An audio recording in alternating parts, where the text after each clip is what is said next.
Les nouvelles technologies au service de la santé pour réduire le taux de mortalité infantile et maternelle au Mali, qui est de 196 pour 1000. C'est la mission que se sont donnée l'Agence nationale de télésanté et d'informatique médicale, l'UNFPA et l'OMS. Ensemble, ils revisitent la politique nationale e-santé. La page culture de ce journal nous emmène dans le monde de l'invisible et du visible à travers l'exposition Artefacts, une expo qui met en évidence les objets d'art qui se comportent à la fois comme art occidental et art africain. Madame, Monsieur, bonsoir. Lundi 9 décembre, bienvenue dans ce journal. Ici à Bamako s'est ouvert un atelier sur la contribution de l'approche des capacités pour relever les défis socio-démographiques au Mali. C'était ce matin. Il s'agit de chercher les voies et moyens pouvant aider les couches vulnérables que sont les femmes et les enfants à sortir de la pauvreté ou à lutter contre les inégalités. Le reportage est de Mahamadou Doubiya. Appliquer l'approche des capacités afin d'identifier de nouvelles pistes de renforcement des capacités des plus vulnérables, parmi notamment les femmes et les jeunes, et réduire les inégalités, tel est l'objectif essentiel d'un atelier qui s'est ouvert ce matin à l'hôtel Mandé. Les grands défis sociodémographiques que représentent la pauvreté, les inégalités et l'accroissement rapide de la demande sociale au Mali nécessitent des réponses réfléchies qui dépassent la vision techniciste du développement et ses implications. Au moment où on parle de plus en plus du renouveau de la planification et de la prospective au Mali, il est important de songer à la recherche novatrice et à la production de données sociodémographiques de qualité. Organisé par le Fonds des Nations Unies pour la population, la Direction nationale de la population, l'Institut national de la statistique, l'Université des sciences, des techniques et des technologies, l'Université de Genève, cet atelier débattra plusieurs thèmes comme par exemple le renforcement des capacités des plus vulnérables, la production des données au niveau des régions entre autres.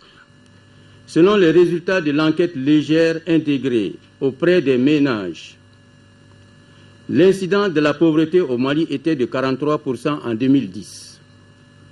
Ce chiffre, certes, continue de baisser, mais son niveau demeure inacceptable et nécessite donc de rechercher les facteurs socioculturels, économiques et conjoncturels qui pourraient expliquer la persistance d'une forte proportion de populations vulnérables et démunies. Il en est de même de la problématique du chômage des jeunes qui nécessite des regards croisés et un travail minutieux d'analyse multidimensionnel comme le propose l'approche des capacités. À l'issue de 4 jours de travaux, des recommandations pour une meilleure approche au profit des capacités des couches vulnérables seront adoptées pour un meilleur équilibrage face aux défis sociodémographiques caractérisés par la pauvreté, accentuée elle-même par l'insuffisance des ressources financières. Le président de la République, Ibrahim Boubacar Keïta, poursuit aujourd'hui sa tournée européenne avec l'étape belge où il s'est entretenu avec les autorités belges et celles de la Commission et du Parlement européen. Il a quitté Bruxelles ce soir pour Strasbourg où il s'adressera demain au Parlement européen. Nous y reviendrons dans nos prochaines éditions avec nos envoyés spéciaux. 196 pour 1000, c'est le taux de mortalité infantile et maternelle au Mali. Il s'explique par l'accès difficile des couches vulnérables aux soins de santé. Pour inverser cette tendance, le cadre des nouvelles technologies et spécialistes de la santé sont en atelier ici à Bamako, organisé par l'Agence nationale de télésanté et d'informatique médicale en partenariat avec l'UNFPA et l'OMS. La rencontre vise à réviser la politique nationale e-santé et à élaborer le plan stratégique cybersanté du Mali. L'ouverture des travaux était présidée par le ministre de la Communication et des Nouvelles Technologies de l'Information. Le reportage est de Batraori. Les participants à cette session de formation, une soixantaine environ, sont des cadres du département de la santé et de l'Agence nationale de télésanté et d'informatique médicale. L'objectif est de renforcer leurs capacités afin que les couches vulnérables puissent bénéficier davantage des innovations technologiques dans le secteur de la santé. Tout le monde sait aujourd'hui que les nouvelles technologies sont devenues des outils incontournables si nous voulons véritablement renforcer nos capacités à atteindre les meilleurs résultats possibles.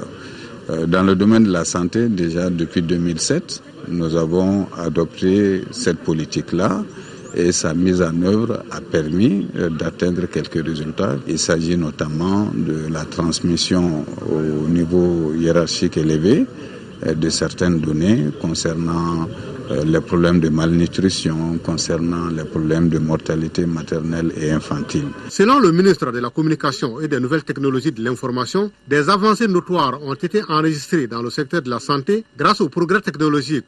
Cependant, des défis restent à relever. Et pour cela, il faut une politique nationale e-santé et un plan stratégique cybersanté. Nous sommes convaincus que l'utilisation de ces technologies est la meilleure voie à explorer pour améliorer la prise en charge des patients, renforcer les capacités des professionnels de santé et rendre disponible la bonne information aux autorités sanitaires afin d'assurer une prise de décision sur des bases factuelles. Malgré les résultats positifs obtenus par les nombreux projets pilotes, les défis restent énormes et ont pour nom l'insuffisance des moyens financiers mis à la disposition pour la phase d'investissement, la problématique de la gestion du changement et ainsi les questions d'interopérabilité entre les différentes plateformes technologiques. Les 5 jours de travaux porteront sur des thèmes tels la politique nationale et le plan stratégique cybersanté, quelle utilité pour un pays à faibles ressources, la présentation du plan décennal du secteur santé, développement social femmes, enfants et familles.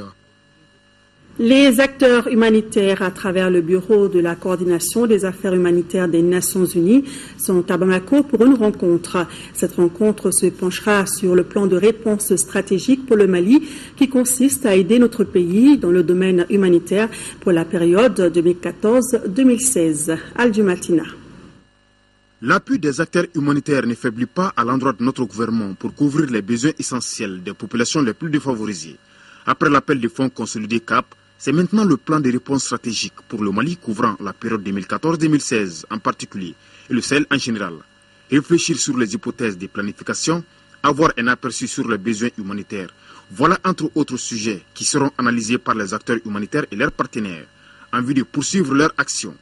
S'agissant de notre pays, il s'agira d'accroître les efforts dans le domaine de l'insécurité alimentaire et nutritionnelle où beaucoup reste encore à faire. Le Mali reste touché par une grave crise alimentaire et nutritionnelle et les conséquences de la crise au nord du pays. En 2014, des millions de personnes vont continuer à être dans le besoin. 570 000 enfants de moins de 5 ans seront à risque de malnutrition aiguë. En effet, pour briser le cycle de l'insécurité alimentaire et de la malnutrition, il nous fallait une stratégie avec 4 éléments. D'abord, on a besoin d'une stratégie qui est basée sur des besoins. Affecté par la crise, la situation humanitaire reste une préoccupation majeure du gouvernement malien. Cette rencontre est une occasion d'exprimer toute la gratitude du gouvernement malien à la communauté humanitaire qui n'a jamais cessé d'apporter une assistance vitale à des millions de personnes vulnérables dans ce pays. Le gouvernement va continuer les actions pour élargir l'accès à toutes les zones où il y a des personnes qui ont besoin de notre aide et de la vôtre pour subvenir aux besoins essentiels des populations. Cette rencontre du Bureau de la coordination des affaires humanitaires des Nations Unies devra aboutir à des stratégies efficaces qui permettront de soulager les souffrances des milliers de personnes affectées par la crise. En 4e région, lancement à Nyono du projet de retour et de réinsertion des personnes déplacées des régions du Nord installées dans la localité. Initiative de l'ONG Adra Mali, ce projet de 100 millions de francs CFA a été financé par le gouvernement allemand. Les précisions de Kandesila. Au total, 600 personnes sont concernées par ce projet de retour et de réinsertion des populations déplacées des régions nord du Mali installées à Nyono. Un projet initié par l'Agence adventiste d'aide et de développement Adra Mali sur un financement du gouvernement allemand. Il s'agit, à travers la présente cérémonie de lancement, de signifier l'engagement des partenaires à soutenir l'effort des autorités maliennes dans la stabilisation du pays. Grâce à un financement de près de 100 millions, nous permettra de réaliser ce projet. Un sous-programme nous permettra de pouvoir des matériels didactiques et équipements aux écoles. Avec plus de 36 000 personnes déplacées recensées dans la région, le cercle de Nyono accueille environ 6 000, chiffre qui fait de la localité une zone prioritaire dans le contexte actuel où de nombreuses personnes souhaitent retourner dans leur site de résidence. Nous devons tous continuer à veiller sur elles au regard de leur état de vulnérabilité. Il s'agit de celles qui sont là et de celles qui sont retournées. La satisfaction de leurs besoins essentiels est un devoir pour nous tous. Auparavant, le premier adjoint au maire de Nyono, Tidjani Koulibaly, et le responsable du collectif des ressortissants du Nord, Al-Husseini Touré, s'étaient réjouis de cette initiative avant de souhaiter bon retour aux familles volontaires et une bonne réinsertion socio-professionnelle. Reconstruire la mosaïque, perspective pour les relations sociales au nord du Mali, c'est l'intitulé de l'étude menée par Oxfam à Gao en partenariat avec WILDAF et Handicap International. Basée sur l'impact du conflit sur les relations sociales au nord du Mali, cette enquête a été menée à Gao, Tombouctou, Bamako et au Burkina Faso auprès des personnes déplacées et réfugiées. Un compte-rendu des résultats de ces activités a été fait à Gao en novembre dernier. Le reportage est signé Drissa Koni. En certaines régions, ce sont les cercles de Gao, Bourem et Ansongo qui ont été concernés par cette enquête qui a eu lieu en juin 2013 sur l'impact du conflit sur les relations sociales au nord du Mali. Au cours de la restitution du rapport intitulé « Reconstruire la mosaïque, perspective pour les relations sociales au nord du Mali », deux communications majeures étaient à l'ordre du jour, à savoir une présentation complète des données de l'enquête avec une projection des films. Un film qui a révélé des témoignages accablants. À l'unanimité, tous ont déclaré que ce conflit de 2012 a sérieusement déchiré les communautés entre elles et instauré un climat de méfiance interethnique. Pour autant, plus de 80% des 2000 personnes enquêtées désirent la paix et la réconciliation. La rupture entre les communautés n'est pas radicale et aussi ce n'est pas irrémédiable. Les blessures graves dont ont subi les uns et les autres peuvent être encore soignées. Le besoin de justice équitable a été cité par les enquêtés, dont l'objectif est de lutter contre l'impunité et d'établir la vérité sur les crimes qui ont été commis. La seconde communication était basée sur le rôle des femmes dans le processus de réconciliation. C'est pourquoi les organisateurs ont mis un accent particulier sur la présence des femmes à cette rencontre. Cette réconciliation connaîtra des obstacles, certes, mais les autorités maliennes sont confiantes et des actes concrets dans ce sens sont visibles. La création d'un ministère délégué à la réconciliation et au développement des régions du Nord. Les états généraux de la décentralisation. La tenue des assises sur le Nord à Bamako. Et la réussite éclatante du forum local de Gao dénote la volonté du peuple malien à faire face à ces défis. En marge des travaux, une exposition photo par rapport aux 16 jours d'activisme contre les violences faites aux femmes était visitée dans la salle. Cette enquête a été menée par Oxfam en partenariat avec WILDAF et Handicap International à Gao, Tombouctou, Bamako et au Burkina Faso.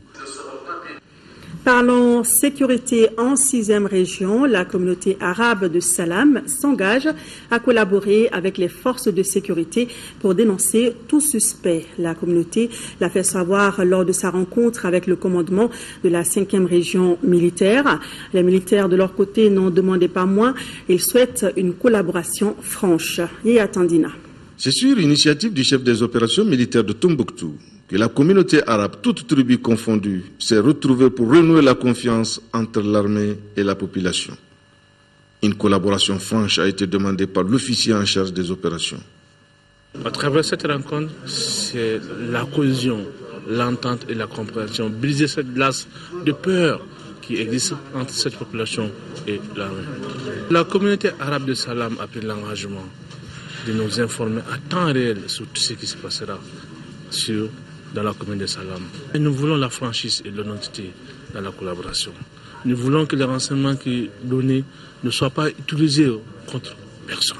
D'autre part, la communauté arabe de Salam a réaffirmé son attachement au Mali, un et indivisible, et s'est désolidarisée de tout groupe armé. Les différents leaders ont pris des engagements pour contribuer au retour de la sécurité. Au niveau de la commune Salam, on avait tiré l'attention des autorités nationales qu'internationales que les mouvements ne nous représentent pas. Et les communautés sont avec la République du Mali, ils sont avec leurs armées. Et aujourd'hui, on mettra tous les mécanismes en place avec les autorités pour vraiment à ce que la stabilité revienne dans cette communauté. Au cours de la rencontre, les officiers ont fait entendre aux participants leur détermination à œuvrer pour leur sécurité et celle de leurs biens. La coalition malienne des défenseurs des droits humains vient de présenter à la presse le document sur la plateforme de justice transitionnelle. C'est une charte de collaboration qui regroupe une trentaine d'organisations et des membres de la société civile du Mali évoluant justement dans le domaine des droits humains. Le document s'intéresse entre autres au cas de violation des droits de l'homme pendant la récente crise. Batraoré était à la conférence de presse, son reportage. Cette conférence de presse visait à présenter la plateforme de justice transitionnelle. Il s'agit d'un document élaboré par les professionnels des droits humains et les membres de la société civile. Il s'intéresse au cas de violation des droits de l'homme au cours de la période de crise que le pays a connue. Et restant ouverte à tous les intervenants dans le domaine, la plateforme de justice transitionnelle vise plusieurs objectifs. Elle se donne comme mission d'aider à l'identification et à la documentation des cas de violation sur l'ensemble du territoire national. Elle se donne aussi pour mission de faire en sorte que les questions de droits de l'homme puissent être des réalités pour toutes les populations maliennes où qu'elles se trouvent sur le territoire national. La plateforme de justice transitionnelle a valeur de loi sur l'ensemble du territoire national. Le champ de travail de la plateforme de justice transitionnelle, c'est le territoire national. Et à cet effet, le Mali est indivisible. Et les membres sont de l'ensemble des 8 régions et du district de Bamako. Rappelons que la tenue de cette conférence de presse s'inscrit dans le cadre des activités de la Semaine des droits de l'homme.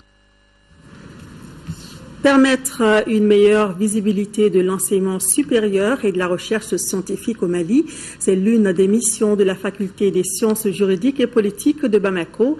La faculté a organisé une conférence de presse pour mieux informer l'opinion nationale de l'existence d'une voie internationale d'établissement des listes d'aptitudes CNFLA. Nando Dambeli. La présente conférence fait suite à l'admission du professeur permanent à l'Université des sciences juridiques et politiques de Bamako, Bakari Kamara, au concours d'agrégation du Conseil africain et malgache de l'enseignement supérieur, tenu du 11 au 22 novembre 2013 à Brazzaville, au Congo. L'objectif de la conférence, c'était de présenter le CAMES à l'opinion nationale en général et aux jeunes collègues, anciens chercheurs en particulier.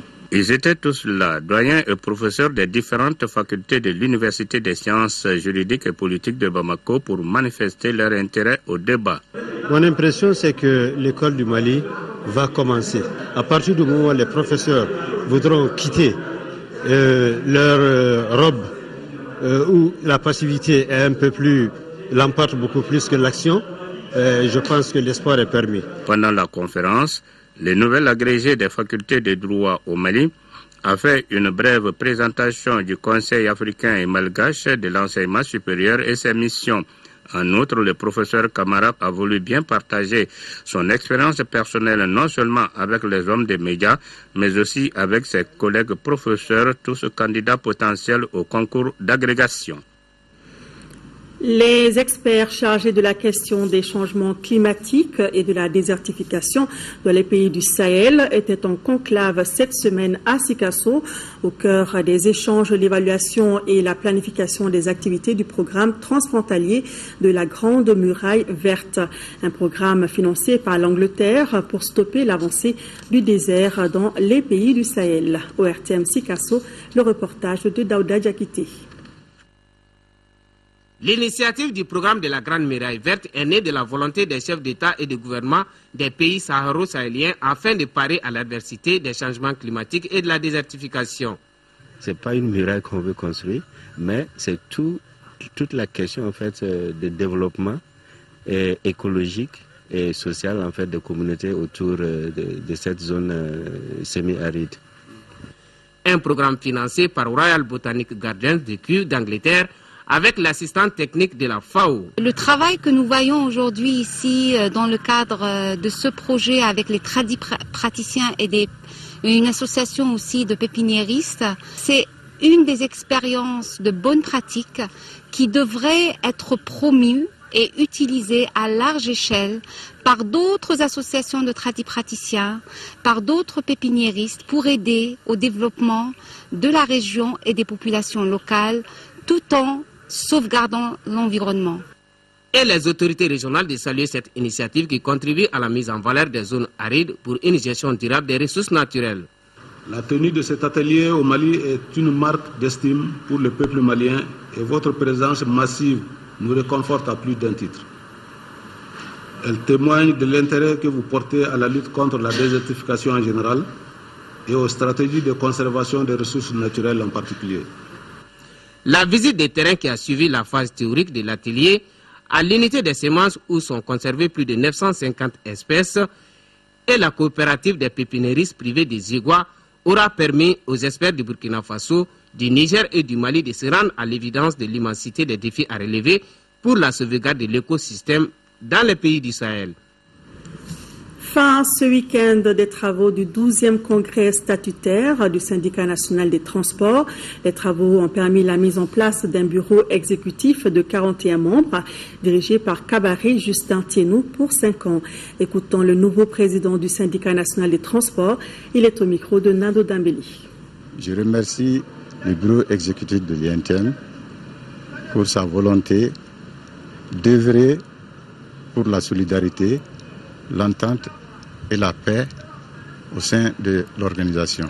À la fin du congrès, un bureau a été mis en place. Nous plaçons ce mandat sous le signe de la solidarité, l'entente, le renouveau, mais surtout le respect des textes qui gèrent notre organisation.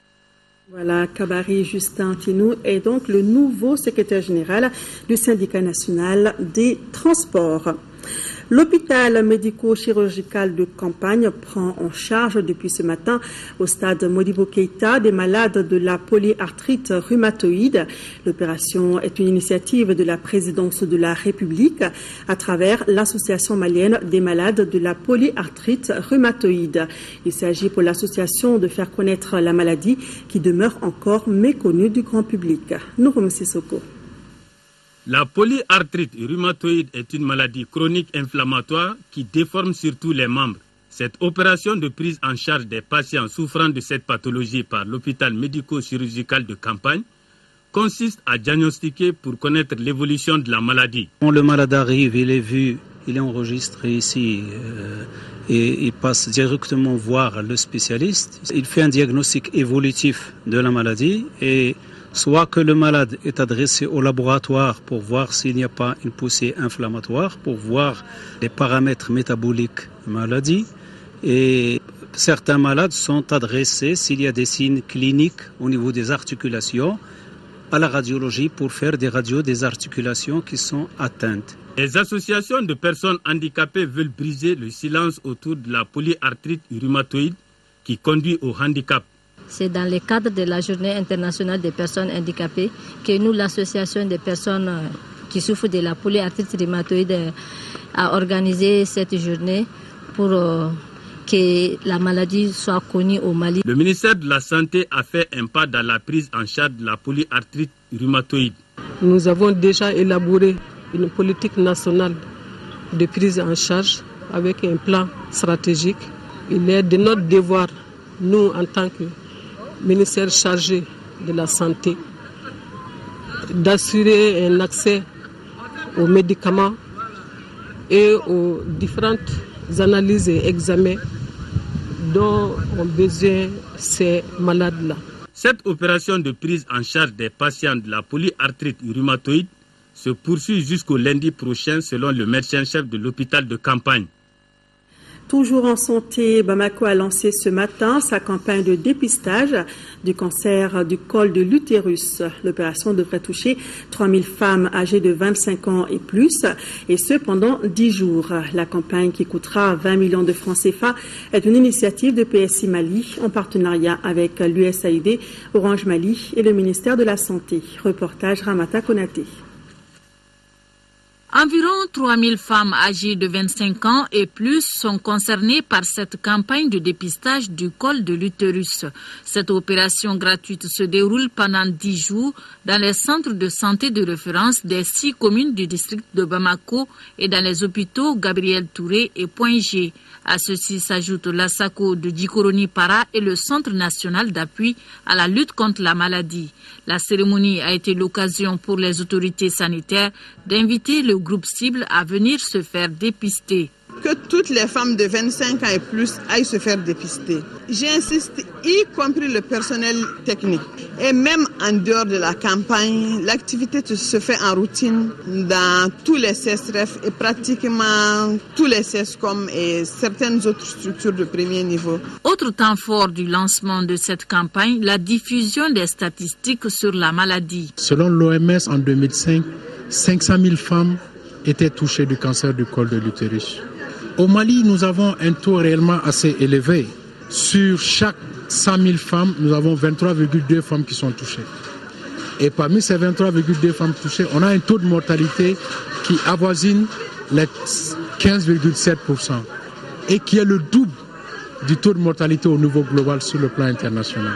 Cette campagne de dépistage du cancer du col de l'utérus coûtera environ 20 millions de francs CFA. Il faut souligner que contrairement au cancer du sein, celui du col de l'utérus peut être guéri, mais à condition qu'il soit détecté très tôt.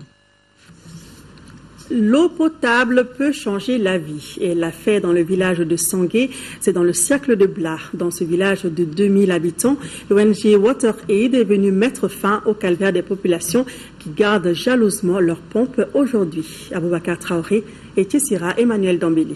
Dans le cercle de Blas, l'ONG World Vision s'implique depuis 2002 dans l'eau, l'hygiène et l'assainissement à travers son projet MiWash. Adduction d'eau sommaire, forage, puis pour améliorer l'accès à cette denrée précieuse, comme à la maison d'arrêt de Blas, où 3 forages manuels ont favorisé l'apparition d'un périmètre maraîcher pour les détenus. Pour le moment, nous sommes en train de les réaliser dans les sites maraîchers pour essayer de contribuer dans la production, l'accessibilité à l'eau pour la production. Le projet d'eau est basé ici à Blas, mais nous avons toutes les zones d'intervention de World Vision Mali. Le lieutenant Sanoussi Koulibaly, responsable de la maison d'arrêt de Blas, est mieux au fait des problèmes des détenus. Les forages qu'ils ont eu à effectuer n'eût été l'apport de World Vision. L'espace que vous avez vu qu'on a pu aménager, on ne pourrait pas le faire. World Vision a songé aussi aux écoliers avec la mise en place d'une bibliothèque scolaire. La presse a pu assister à une causerie éducative au cours de laquelle la technique de la mère kangourou a été expliquée aux femmes de Blas. Le centre de santé de référence de la localité accueille beaucoup d'enfants prématurés et de petits pois qui les récupèrent grâce à la chaleur de la maman, une alternative qui fait ici des merveilles. Le ministre de la Culture informe l'opinion nationale que la 8e session du comité intergouvernemental du patrimoine culturel immatériel qui s'est tenue à Bakou, en République d'Azerbaïdjan, du 2 au 8 décembre 2013 a pris des décisions importantes, dont l'inscription des pratiques et savoirs liés au violon touareg Imzad en Algérie sur la liste représentative du patrimoine culturel immatériel. Ce projet d'inscription a été porté par l'Algérie, le Mali et le Niger, dont les pratiques et savoirs liés à l'instrument constituent des éléments importants du patrimoine immatériel. Le ministre saisit cette occasion pour exprimer toute la reconnaissance du peuple et du gouvernement du Mali aux instances de l'UNESCO pour cet acte majeur de la protection et de la revalorisation de notre patrimoine culturel. Nous poursuivons avec la culture, artefacts de l'invisible au visible. C'est le titre d'une exposition qui a ouvert ses portes ce week-end à la Medina Galerie de Bamako. L'exposition vise à mettre en évidence un large éventail de questions et des positions. Comment les objets d'art se comportent à la fois comme art occidental et art africain. Pour en savoir davantage sur cette expo inédite, je vous propose de suivre ce reportage signé Modibo Soiré qui a assisté au vernissage. Le mot artefact qui vient du grec et du latin fait allusion au mot latin ars, compétence et factum, un objet fabriqué par une main humaine. De nos jours, l'artefact a été transformé et changé d'un rituel en un objet d'art, d'un objet d'art en une marchandise dans un système économique approprié. Et c'est justement fort de ce constat que des artistes plasticiens maliens et suédois s'y sont essayés pour mettre en pratique cette technique à travers cette exposition. Comme c'est des artistes, bien sûr, parfois c'est des éléments de son art, mais ce n'est pas un objet fini. Alors c'est plutôt des artefacts, carrément. Et c'est ça le début du dialogue entre ça et les œuvres qui sont sorties pendant les ateliers. Véritable rencontre d'échange, de réflexion et de création artistique autour de l'objet. Ce projet est le résultat de 10 jours de résidence artistique menée au Centre Soleil d'Afrique de Bamako sous la houlette d'encadreurs suédois et maliens. De l'invisible au visible, de l'irréel au réel. Il s'agit donc à travers cette exposition d'orienter la réflexion des artistes à travers la découverte d'une nouvelle dimension de la matière et de faire ressortir les côtés invisibles. Des fétiches et autres gris-gris se côtoient à travers des œuvres exposées. J'ai pris la représentation concrète de la chambre nuptiale.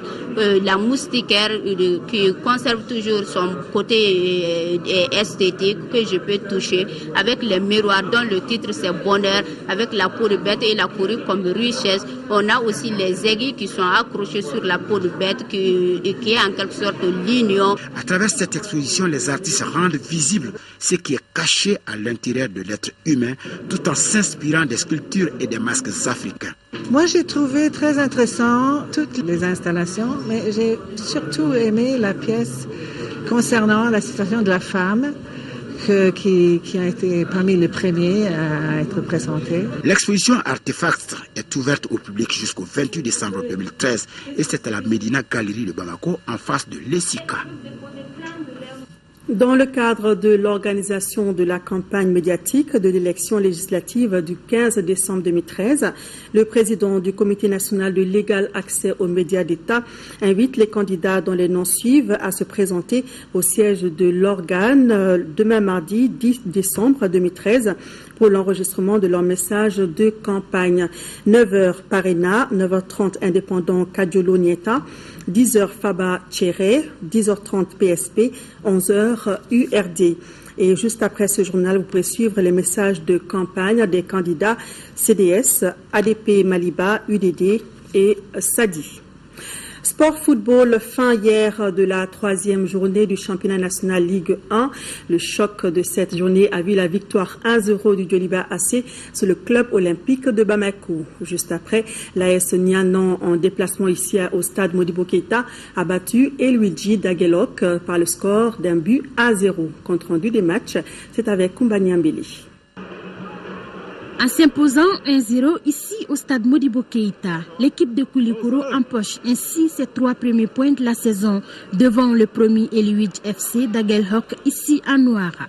La première période de cette opposition se solde par un nul blanc. Il a fallu attendre la 70e minute pour voir l'équipe de Koulikoro s'offrir les buts de la victoire, signé Youssouf Traoré. 1-0 pour l'AS Nianan. Eluige tente de réagir, mais en vain. Auparavant, le choc de cette 3e journée entre les Djoliba AC et le club olympique de Bamako a vu la victoire 1-0 des Rouges de Bamako sur les Olympiens.